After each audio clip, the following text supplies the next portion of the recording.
Now,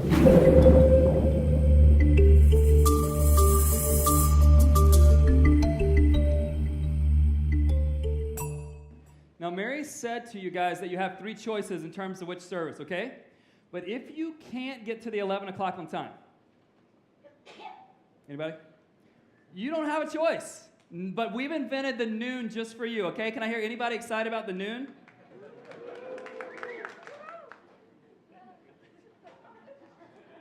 Listen, we've got that just for you. Hey, here's what I'm going to do today. From the very beginning, I want to just launch strong, and then we'll work our way from there. From the very beginning this morning, I want to give you what I believe could be the 3 best realities for your entire life. Here they are. Number 1 would be for God to enter your story. Number 2 would be for him to invite you into his story. And number 3 would be for you to spend the rest of your days on earth saying yes to your part in his story. Simple but profound. I believe these could be the most significant things for your life, for this church, and ultimately for the entire world. When you look at the people who have been most fulfilled and who've made the most impact, it's people who saw God enter their story. They were invited into his story. And thirdly, they said yes to playing their part, however big or small, however public or private the part was.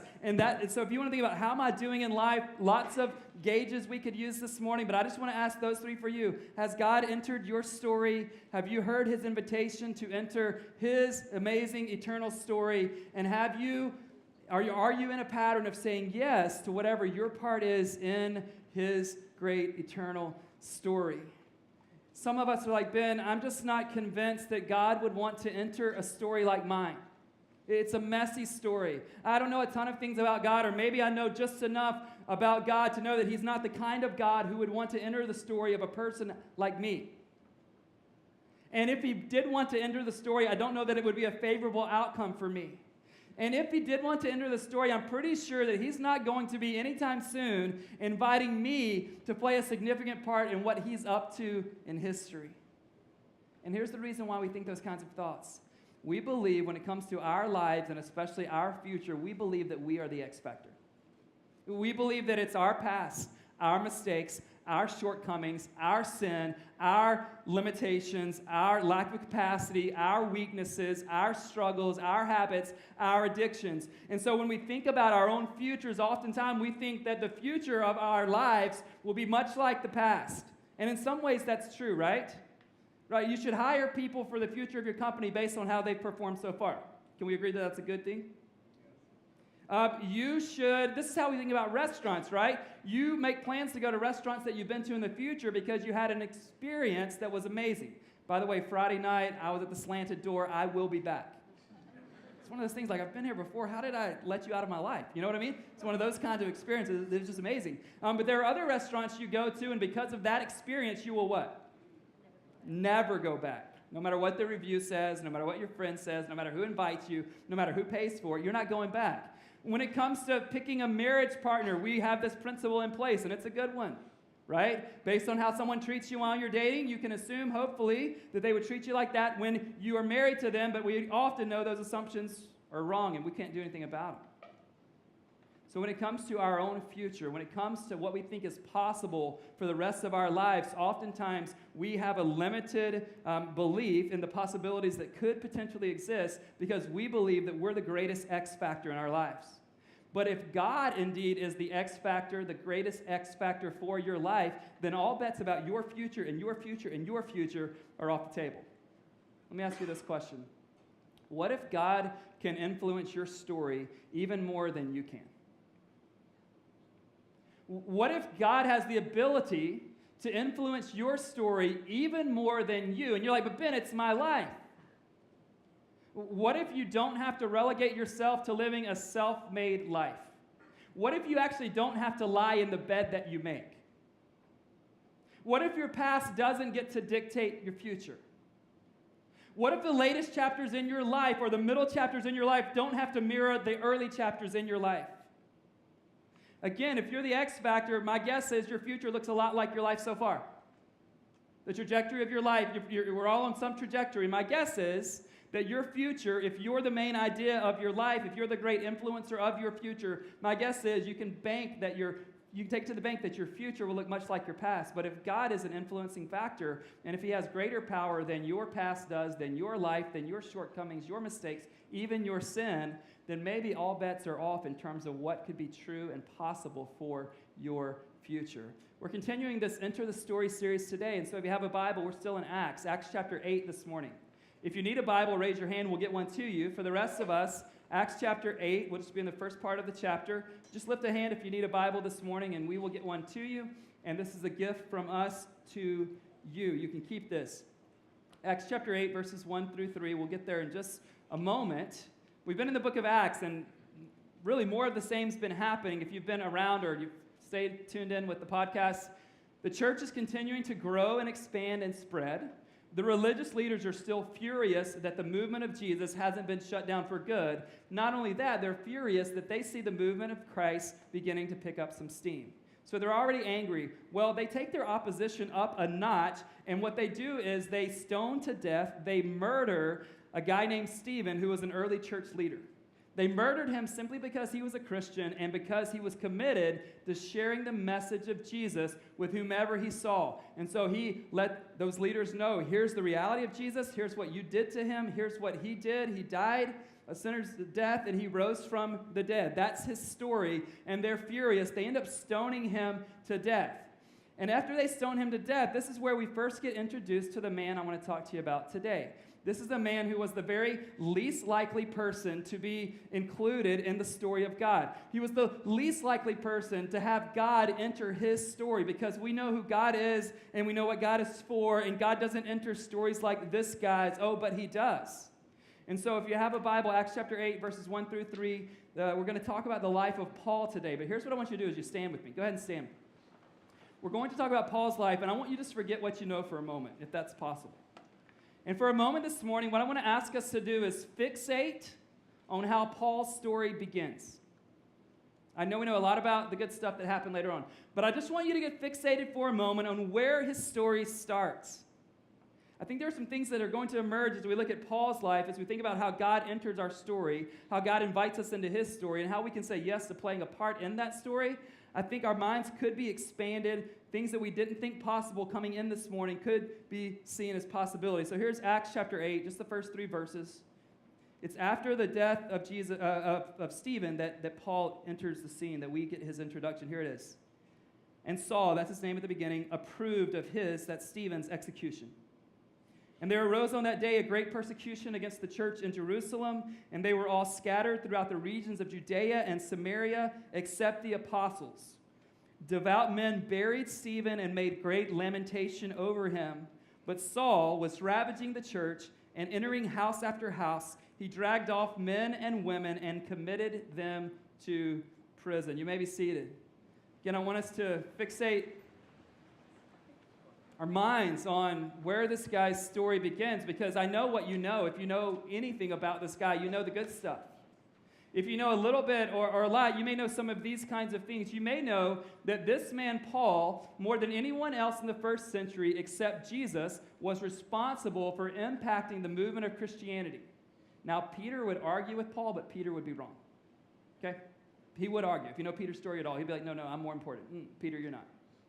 You're super important. But in terms of how the thing spread and where it spread to, outside of Jesus himself, this man spread. Because here's what he was tasked with by Jesus. He was the one who would take it outside the Jews for the first time. He's the one who would take it outside Jerusalem in such a significant way. This guy, Paul, you see where his story begins, but this guy, Paul, he's going to start around 20 churches. And you're like, Ben, what's the big deal about that? Well, it took all that our team had to start one.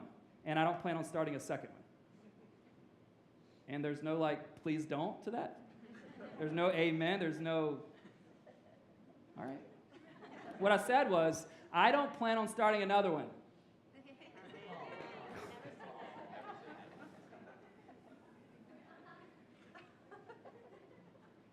I'm going to start millions of them, actually. Starting tomorrow. I don't know how many days' notice I have to give, but.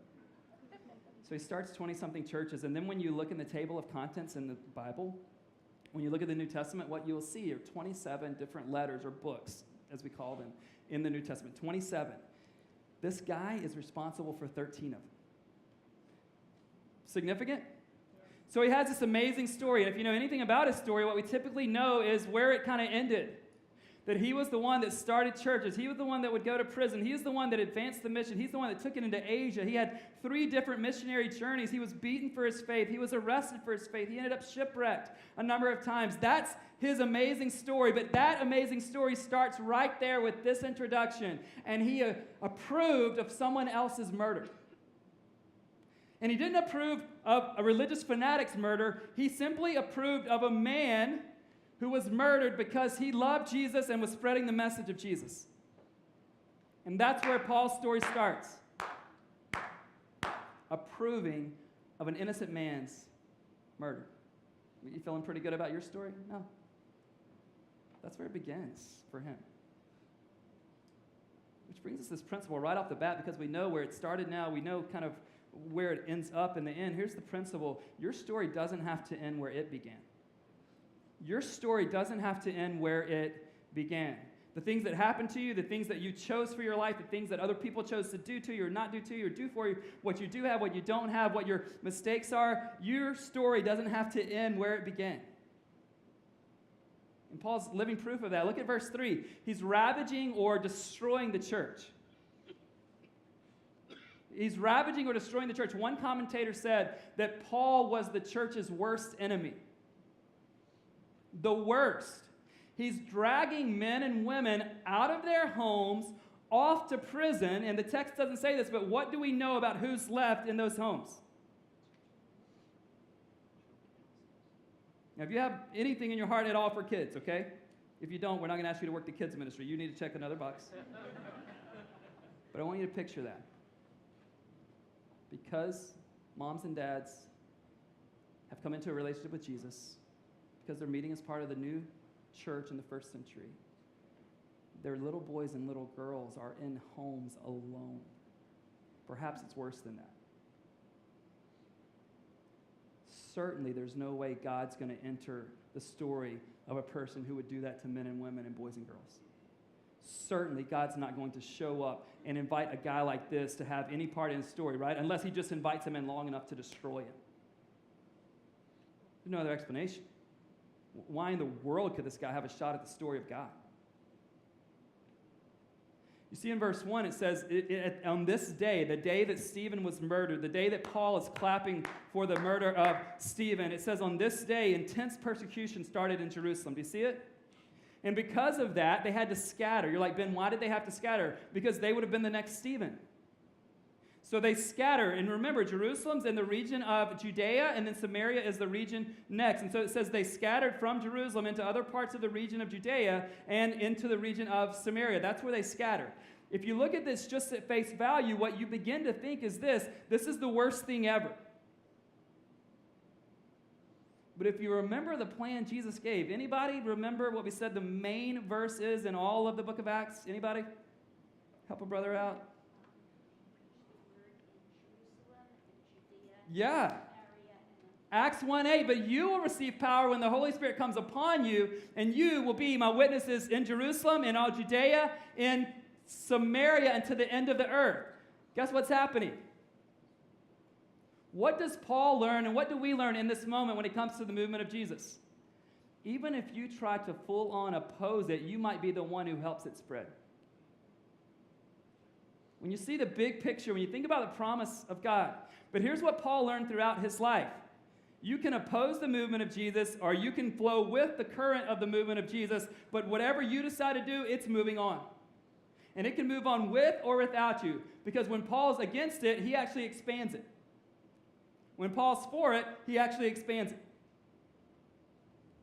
You going to flow with it, or you want to flow up against the movement of Jesus in the world? And in case you want to know some of the track records of the people that did one or the other, you can check it out all throughout the scriptures and all throughout history. And so Paul begins to persecute along with all of his... Remember, he's the worst enemy of the church. Now, for the rest of our time this morning, I want you to turn to Acts 26. It'll be on the screen, but if you have a Bible, an app, or one of the ones we just passed out, I want you to turn there, because I want you to see this moment. What's happening in Acts 26 is Paul is now a strong Christian, the leader of the church really at this time. all these missionary journeys, but now he's being brought before the officials because now what he used to do to people, they're trying to do to him. And what he does in Acts 26 is he recalls to King Agrippa, he recalls what was happening in his life at this time. So look at verses 9 through 11 to get wind of what Paul was experiencing in this persecution moment where he was the anti-Jesus guy. Here's what he says, and I want you to note the irony. He says, I myself was convinced that I ought to do many things in opposing the name of Jesus of Nazareth. And I did so in Jerusalem. I not only locked up many of the saints in prison after receiving authority from the chief priests, but when they were put to death, I cast my vote against them. And I punished them often in all the synagogues and tried to make them blaspheme. And in raging fury against them, I persecuted them even to foreign cities. Friends, this season of Paul's life, like a season that we've all had, maybe not in this exact way, but this season of his life could have defined the rest of his entire life. Would you agree? Like, this is who he was. He's recalling, this is who he was. Now, I want you to see the amazing irony. Just literally walking through the text, I want you to see the irony. He says, I was convinced that I ought to do many things opposing the name of Jesus. What's amazing is after his transformative moment with Jesus, he's going to do everything, many things, to promote the name of Jesus. Familiar with that part of the story? Keep going. He says, and I did so in Jerusalem. I not only locked up many of the saints in prison. Who else is going to spend time in prison because of their faith in Jesus? Paul. Paul's the answer, okay? I've told you before, usually when you're in church, Jesus is the answer, but today, Paul. Okay? He says that he cast his vote against Christians for their death. There would be people one day who were going to cast their vote against Paul's life. Keep going. He says, I punished them often in all the synagogues. Where would Paul often show up when he was in a new city to start a church? In the synagogue. The end. In raging fury, I persecuted them even to foreign cities. Who was going to be the greatest missionary of the first century? I told you the answer. Isn't that crazy? Because Paul wasn't the greatest X factor in his life. Paul's past didn't have more power than Jesus' resurrection power. Where Paul had been didn't have to dictate where he got to go. And some of you in the stream, you're like, but Ben, you don't know my story. You don't know how many times I've been married. You don't know my issues at work. You don't know my lack of integrity. You don't know sort of where my history is. But you need to understand something. There's no way God enters my kind of story. And I just want to tell you, have you done those things? Don't tell me if you have, because I have to alert the authorities. Have you been approving of people's murder, innocent people's murder? Have you been there? Have you dragged off men and women and left kids, orphans at homes because you had a problem with their religion? Have you been there? I don't think so. So don't tell me that he can't enter your story. This could have defined Paul's entire life. Let me ask you this. What is the thing from your past or present that has the potential to define your future? What is the thing from your past or its current reality today that has the potential to define your future? And we all have something in there. What, because of a character flaw right now, could you never, ever become different than? What, because of what you've done, what you've thought, what you didn't do that you should have done, has literally just kind of marked your entire life, and you can't imagine ever living without that mark or the results of that mark in your future? What has the potential? If this morning I said, hey, here's what we're going to do. We're going to put everyone's name in a bucket except for mine. And we're going to draw one name out of this 11 o'clock congregation, and we're going to watch a 10-minute movie clip of your most regrettable moments in life. My name's not in the bucket. We're just going to pull one random out. I don't think any of us are taking, even though the chances would be small that we would get chosen. If I said, hey, do you guys want to do that? Chances like 1 in 200. Anybody? If your movie played or if my movie played, we would never show our face around here again. At least I wouldn't. But we feel pretty safe now that that's not going to happen. We feel pretty safe because we know probably no one in here knows our 10-minute movie reel of our most regrettable moments. We know that no one in here, probably not even our friends or the small group that we're a part of in this stream, they don't know that 10-minute clip. And perhaps no one knows, not our best friend or our spouses, not our pastor, not the church staff. They don't know that 10-minute clip, so I'm feeling pretty safe. But you know that God knows. And because you know that God knows, you can't conceive why he would want to enter your story. And because you know that God knows, it sounds amazing, but it's a tough sell to ourselves that God would enter a story like ours. Right? mean, maybe we could say on the periphery of what he's up to. Maybe we could have some insignificant thing in the story he's writing, or maybe he would just let us exist off to the side, kind of up against the wall, but not put us into the game. Because we know what our story is. But let me ask you this question. What if you aren't the main character in your story? What if God isn't just sitting down, observing, going, I wonder if she's going to make it? What if God isn't like a director of a play having you come audition and he'll tell you if you're good enough? What if he actually writes himself into your story? And what if your influence over your own life isn't the greatest potential influence, but his power that can actually take care of your past and transform your future? What if that enters the story? The most boring thing in a book is to get a couple of chapters in and already know how it ends. And some of you are living those existences today. Because of where your story started, you assume it's going to end the same way, and you try to get happy, you try to imagine a different future, but you just can't believe it's possible. Look at the rest of Acts 26, verses 12 through 18. Paul's going to share his transformational moment. Here's what he says to King Agrippa about what happened the day that Jesus entered his story. Maybe this could be your day. He says, in this connection, I journeyed to Damascus with the authority and commission of the chief priest. What authority and commission did he have? What do you think he had? The authority to do what? He was still a bad guy. He could arrest Christians and also obviously put them in prison, and he could kill them. So he has that authority that he needs. 13. At midday, O king, I saw on the way a light from heaven, brighter than the sun, that shone around me and those who journeyed with me. And when we had all fallen to the ground, I heard a voice saying to me in the Hebrew language, Saul, Saul, why are you persecuting me? It is hard for you to kick against the goads. Look that up, I had to. And I said, who are you, Lord? And the Lord said, I am Jesus whom you are persecuting. Now just stop there for a moment. Now imagine you've been passionate about stopping the movement of a man named Jesus that you don't think exists. You got to picture this. So your mission, you're on the way to imprison or murder anyone you find who aligns himself with the name of Jesus. But the first person you encounter is a man who just told you his name is, oh boy. Sometimes like, oh yeah, Paul had this Damascus Road experiment. He's on his way to murder anyone. He runs up against, comes in contact with, engages a conversation with the one for whom he's been trying to destroy his movement. Can you imagine that? There's got to be a puddle by his feet.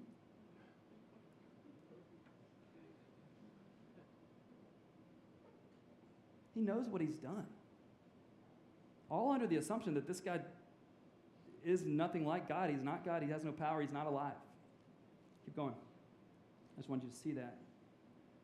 I am Jesus whom you are persecuting. But he says, but rise and stand upon your feet, for I have appeared to you for this purpose, to appoint you as a servant and witness to the things in which you have seen me, and to those in which I will appear to you, delivering you from your people and from the Gentiles to whom I am sending you, there's the part, to open their eyes so that they may turn from darkness to light, from Satan to God, that they may receive forgiveness of sins and a place among those who are sanctified by faith in me.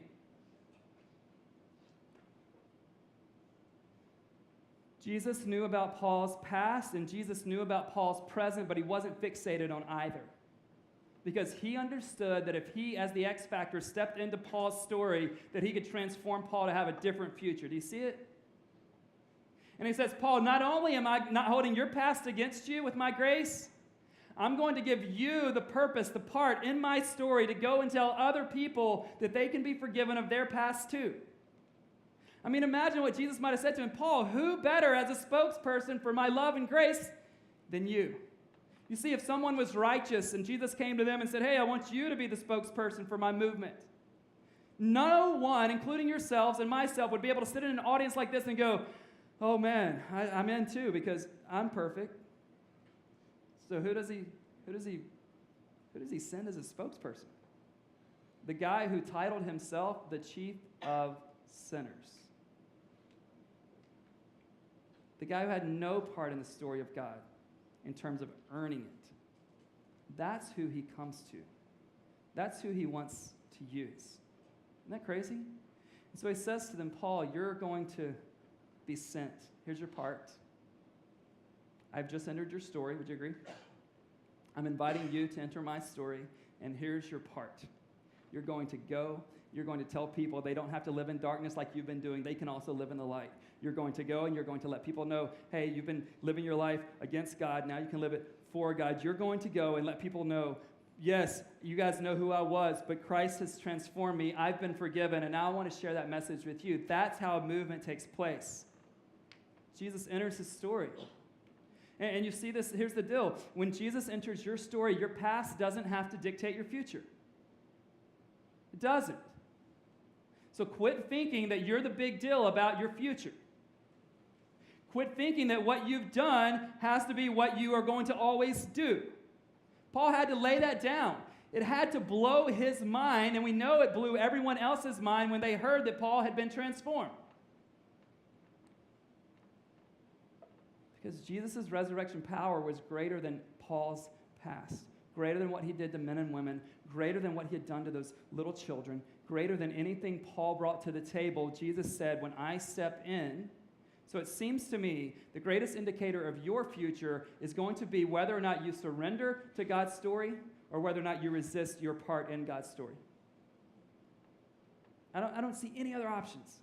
In the scriptures, in history, in my own life, like, are you going to surrender to it or are you going to resist it? It's a question every one of you in this room will have to answer. We all will. I want you to look at this one verse. I'll have it on the screen for a while. Galatians 1:23. Galatians is a letter Paul wrote to the church in Galatia. And he was writing about a lot of different things, but he spends one moment saying, here's what the churches in Judea used to say about me. Okay, so he's looking back and he's sharing kind of his story. By the way, if you're going to enter God's story, no matter what your past is, when he transforms you, we should be willing to share our story with other people. Right? People don't need to know the best stuff about us and how we got in and how God was thrilled to put us on his team. They need to know, here's where I was. Romans 5:8, while we were still sinners, Christ died for us. Amazing grace, how sweet the sound that saved a wretch like me. I was lost, but now I'm found. People need to know that's where your story began. Remember, the gospel means good news, and sometimes we don't even want to let people know the bad news before we give them the good news. If there's no bad news, what good is the good news? The bad news is we're all separated from God. So in Galatians 1:23, here's what Paul says. I want you to listen to this transformation. He's going to give the pre-transformation moment, the post-transformation moment, and he says about the churches in Judea, they only were hearing it said, he who used to persecute us is now preaching the faith he once tried to destroy. He who used to persecute us is now preaching the faith he once tried to destroy. That is the power of transformation. That is the power of what can happen when Jesus enters your story and you say yes to playing your part in his. They said about Paul, now he who used to persecute us is now preaching the faith, what? I love the wording there, that he once tried to destroy. The church's greatest opponent becomes the church's greatest proponent. You're like, Ben, help this make sense for me. Okay, let's say that we're not in an internet age, but we get word that there's a crazy guy named Paul, that when he shows up around Christians, Christians get dragged off into prison, boys and girls get left at home or wherever they're gathered. All right? And let's imagine he comes in the room.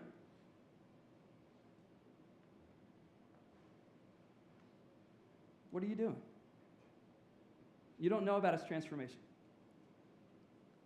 He used to persecute us. That's all you know. Used to, when Paul showed up, people got imprisoned or got killed. What do? Well, maybe there's a puddle on the stage as I see him walk in. And I'm telling Lindsay, don't let them know. And he comes up, I think he's going to kill me. Instead, he's like, hey, I'm a better preacher than you are. Sit down. Your mind would be blown because you wouldn't believe that kind of transformation is possible. We read about it historically. We read about it in the Bible, so we're like, oh, I know this story. But you don't think your story actually can match that kind of story.